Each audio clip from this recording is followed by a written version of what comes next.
I like to be challenged. I like to kind of test my limits, but I need to feel that forward momentum. Making my pro debut was probably one of the hardest things Yeah, ever because nobody wanted to fight me. it's And I difficult. don't blame them, but it was very frustrating, because it wasn't like I was just winning fights. Like I don't think I really had a single bruise or like I never really got like had any damage or like I don't think I even lost a round. It's all about like how you think turns into how you feel. How you feel turns into what you do. What you do over and over again becomes a habit, and those habits are then the results. And I think a lot of people fixate on a certain result. Yeah, MMA is like a drug, and I'm a full blown addict.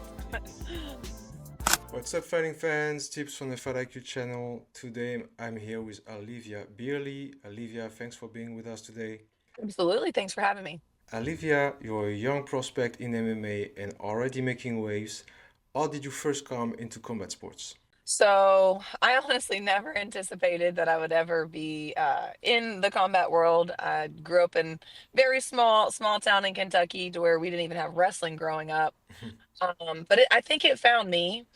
I was during COVID, and at the time, everything was shut down. The gyms Yeah. were shut down, and one of my buddies had just recently started doing some like MMA with one of the amateur fighters, and he told me that he would, help teach me a few things that he had learned himself because I told him that I wanted to learn self-defense. Yeah. So around September or October of 2021, I started doing some basic and very bad pad work with my buddy who had never fought himself. And then finally in March I joined an MMA gym, Okay. and it's kind of been, that I haven't looked back since. March 2020. So wait, March of 2021, I joined an MMA gym. Phew, Yes. And so then September or October, I think I paid for like pad work sessions once or twice a week for about 3 or 4 months, and then joined an MMA gym March of 2021 and made my amateur debut in September or August of 2021. So it was kind of a really quick turnaround for yeah. me. But the second that I like started doing it, I fell in love. It was crazy. Like I had seen it, on TV, but I really had not been like I have no background in martial arts. I was a gymnast and I played basketball in college. Never did I wrestle or do jujitsu or karate even. I just kind of jumped right into mixed martial arts. So I am a true hybrid of the Yeah. sport. That's pretty amazing because when you look at your fights, you seem to have a background in at least grappling, which is apparently not the case. That's Yeah, pretty yeah. pretty No. dope. Everybody asks me. They're like, "Oh, did you wrestle?" Because they Hmm. just, they've seen. If you see me wrestle, Yeah. you would think that I have wrestled a long time. But I think that's a gymnastics background, Okay. and also just being aggressive. I like the aggressive aspect of wrestling. Yeah. And so yeah, you mentioned that you come from also a athletic background. How did you? I suppose you left all that behind you to transition fully to MMA. So yeah, I mean, I was a gymnast. My mom put me in gymnastics when I was like 2.5 years old, and I did it like obsessively and religiously Yeah. until about 15, 16 years old. I had an injury. And because of the injury, I had to take some time off. And the thing about gymnastics is like your size is really indicative of how well you're going to do. Yeah. That's why if you look at the Olympics, like girls are 4'11", like Simone Biles is 4'10". Yeah, it's crazy. So for me, yeah, for you know what I'm saying, and I'm 5'7" now, right? And I'm the shortest one in my family. But I think I hit a really big growth spurt once I stopped training because it had stunted my growth. Yeah. So when I got injured, I had to take some time off from training, and I grew like 3 or 4 inches in a year, which is very bad for for Yeah. gymnastics, right? It's like you go from being a baseball that you can throw really far to being a softball, and it's just like the physics aren't the same. So I did that, and then I played basketball throughout high school, and I did it in college. I even played in Costa Rica for a little bit, but I kind of was done with sports, and I never really had that happy ending with any of my sports careers. Yeah. So I know that there was a little bit of like that probably motivated me to want to finish the business in MMA. But yeah, once I started training MMA, like the only other thing I was doing at the time was I was like kind of like power lifting, power building. Okay. I was just working out, lifting heavy weights all the time, but I wasn't competing in anything. So once I found MMA and realized that you could be an adult and in your 20s and still do it, I was like, this could be up my alley. So here we are. Yeah. Here And we are. and so you say you were originally from Kentucky, but right now you are in San Antonio, Texas, correct? Yeah, Yeah. yeah. A lot of places in between too. Yeah. And Texas as one of the, I would say, biggest growing scene in MMA, at least in the US. Um, Oh, absolutely. or is it, or was it coming up as a fighter there? So I actually started when I first started training, I was in Chicago Okay. at the time. And so I joined Midwest Training Center, which is like in Schaumburg area up in Chicago. And that's kind of where I made my amateur debut there. I moved to Texas and originally to Dallas Okay. first. So I was in Dallas April of 2000, or let's see, April of 22. Okay. So I had to find a new gym, and it takes some time to kind of Takes time. figure out, yeah, the right gym. And then Dallas is so big, and so I ended up finding a gym, and I did my second fight. It was weird. I trained for it in Dallas, but my coach from Chicago like was the one in my Oh, corner. all So it right. was kind of like an interesting, yeah, an Yeah. interesting camp. But I think my original gym was a wrestling based gym. And I think that's kind of what even though I don't have a wrestling background, I think that's maybe why I'm the style that I Yeah. am, is because I started with a very wrestling heavy presence. And then the gym that I went to in Dallas was specifically more of a boxing gym. Right. And I knew that my hands, like I knew that I was strong, but I knew that my striking was not very clean. So that was intentionally why I did that, is because I wanted to work on my weaker area of the two. And then I was only in Dallas for a short period of time. My work relocated me, and so then I moved to San Antonio. And I didn't originally start off at the gym that I'm at currently, but once I found my gym now, and started working with Pete Spratt and Coach Ray. Pete was really known for his kicks and his Yeah. Muay Thai. So in my mind, I'm thinking, all right, I've done a lot of wrestling with my first gym, and then a lot of boxing with my second gym.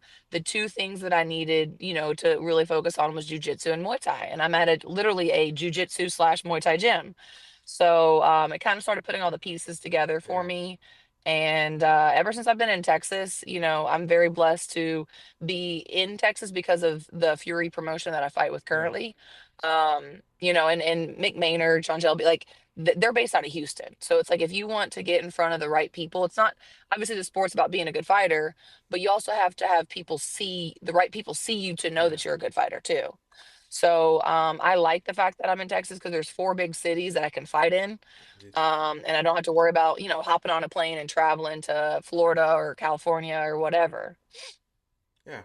I think it did you some good to have all those gym in a short amount of time. Like you said, like you could sharpen your tools against a lot of different, yeah, training partners or different coaches, different views on the sport, and I think it shows on your progress.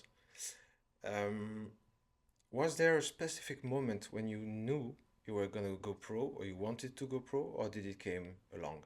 So I think for me, because things happen so fast, like I didn't know what to expect. Yeah. And all I knew that I was like, I'm moving forward, right? So like for me in any aspect of life, like one thing that I think that I'm most like addicted to is progress. Setting goals, and making it challenging. Yeah. Like I like to be challenged. I like to kind of test my limits, but I need to feel that forward momentum. So at first it just started off with like winning. I need to win. I need to win again. I need to win again. And then once I started like finishing fights, like my first fight was a TKO, and second one was a unanimous decision, third one was a submission. Then it was kind of like, oh, I'd like to get a knockout. So it was like I always just would set little goals or fun things that I wanted to accomplish for myself. Yeah. But it wasn't until probably my title defense, that I really realized that not only was I gonna go pro, but that I would like do well. Yeah. Because I fought a girl who was we were both 4-0. We both had, our own belts from our own promotions. And after that fight, I realized like I'm not just beating girls, I'm beating very talented girls, very, good athletes. And so for me, that was super encouraging. And I'm doing it on a big platform with a promotion that's well respected. It's not like, again, I'm just Yeah. fighting girls that are 0-6, 0-4, and kind of padding the stat record. But I think the other part of it was, even though I fought very frequently, I've had what, 9 total fights since since August of 2021, so very active. Yeah. every fight I looked like an evolved version of the previous person that was in there. And so like that to me was super exciting to see that like I am still so new to this that I'm progressing at a very rapid and fast rate, whereas girls who maybe have been doing this for 8, 9, 10, whatever years, they're kind of plateauing, and that was like a very, pivotal moment for me.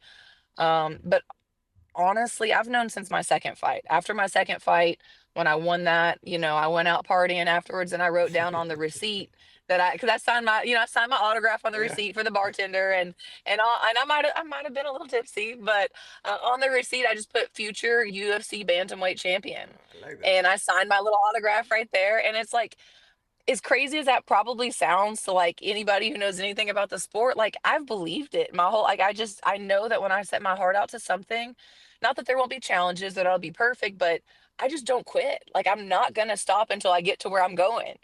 So I knew that nobody's gonna be more stubborn than me and nobody's gonna work harder than me. And the idea was to go pro after that fight. We just end up taking one more amateur fight because we physically couldn't find, like, making my pro debut was probably one of the hardest things Yeah, ever because nobody wanted to fight me, it's and I difficult. don't blame them, but it was very frustrating.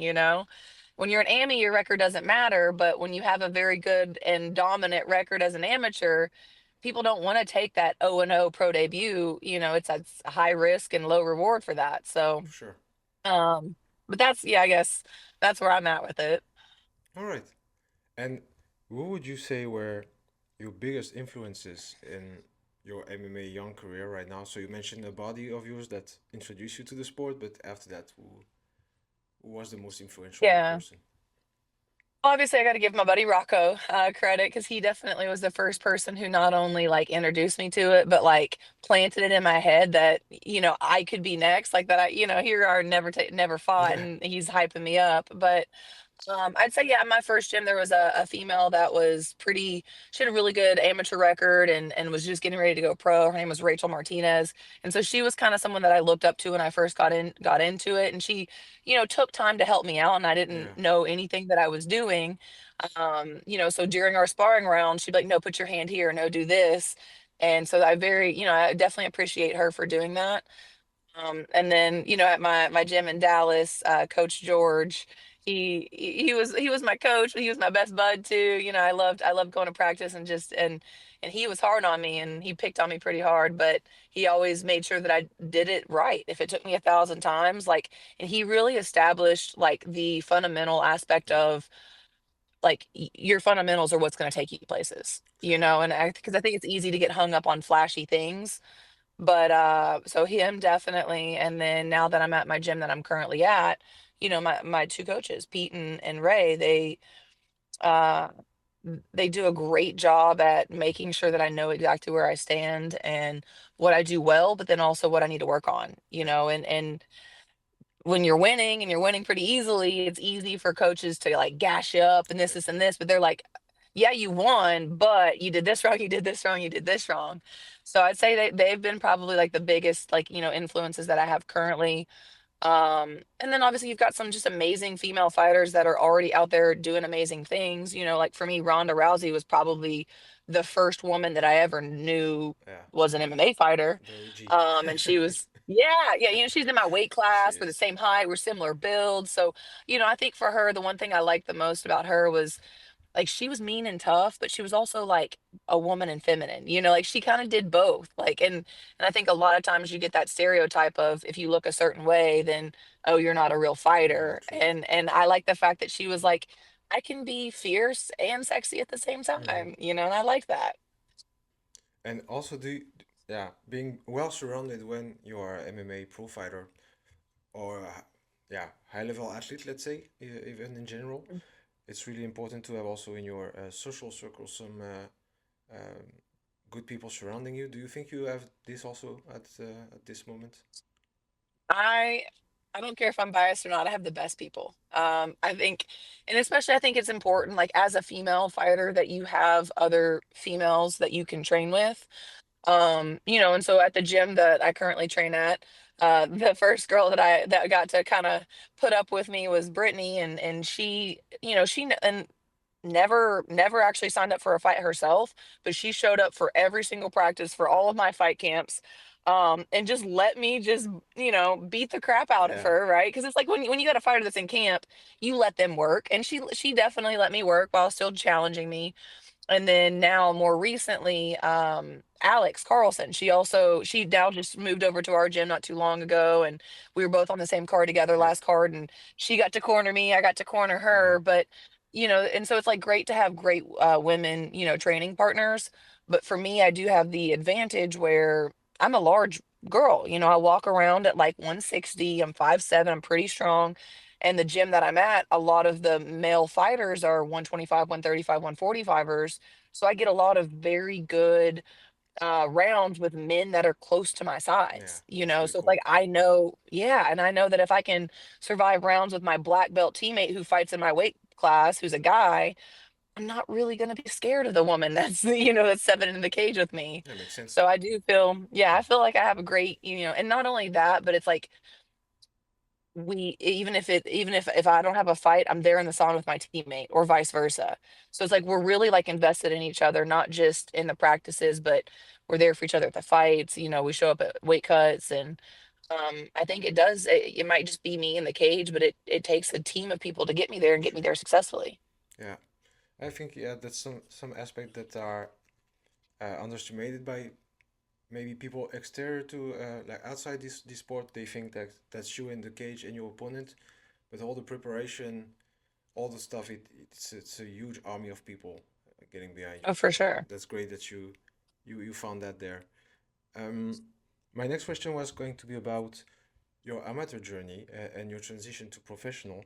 As you mentioned, it was difficult for you to have a pro debut because, of course, with an amateur record like yours, six fights, six wins, five finishes, if I'm correct, and three submission wins. Was it? Hmm. Yeah. Of course, it must be difficult to find somebody Yeah. to take on your pro debut. But how did that amateur experience prepare you to turn pro? Yeah, so I mean, my amateur career definitely set some very high expectations. Because it wasn't like I was just winning fights. Like I don't think I really had a single bruise, or like Mm-hmm. I never really got like had any damage or any. There was never a moment, like I don't think I even lost a round. So I felt very confident going into my pro debut.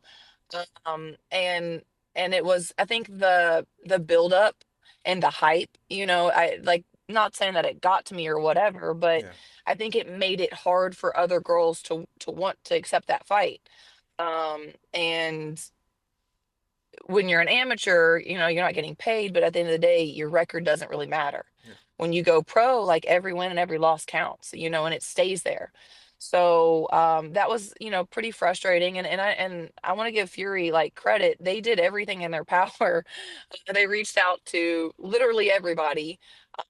And they were offering a girl $2,500 just to make weight to fight a debut girl, yeah, and that doesn't happen at the regional level. Like you have, pros that are maybe on main cards at regional levels making that. So and we end up having to take a catch weight fight. So I had to go up in weight, fight a bigger girl who had been pro for as long as I've been fighting in general. So yeah, it's like, I did have to kind of take what I could get at that point. And so that was pretty frustrating, because there had been, I think there was, we tried to do it in November, we tried to do it again in March, and I don't know how many girls said yes and then backed out. And so it was cut weight, train for one style, and then it goes from this black belt to now a striker to now this, and so it was like, it the was just all difference. over the place, which was very challenging for me because in 2023, I had four fights, four opponents, all four stuck to it, all four showed up, all four made weight. And that was kind of the expectation that I had had. And then I go pro with those same expectations. And in 1 year, I got two fights, but I agreed to, I think, seven different dates and 11 or 12 different people, Yeah, and only two of them followed through. So, it kind of taught me the highs and lows of the sport, and I think I just got pretty spoiled with it being easy at yeah, first. yeah. So, Would you say that was your toughest challenge to date? Was this to find opponents to start your pro career? I think emotionally it was probably one of it because, for me, like I like the structure and knowing and like, having that target to lock in at and work. And I'm also a control freak, to some degree. I like to take control of things. I can't control other people. I Yeah. can't control them saying yes and then 7 days prior backing out because they're not in the right headspace, right? I can't control that. No. Much to my dismay, right? So I think to some degree that played a factor into it. It was just that frustrating, like, are they gonna stick to it? And are they gonna make weight and all those other things? But it did teach me a valuable lesson, like, that's not my job. My job is to train and to train and to train.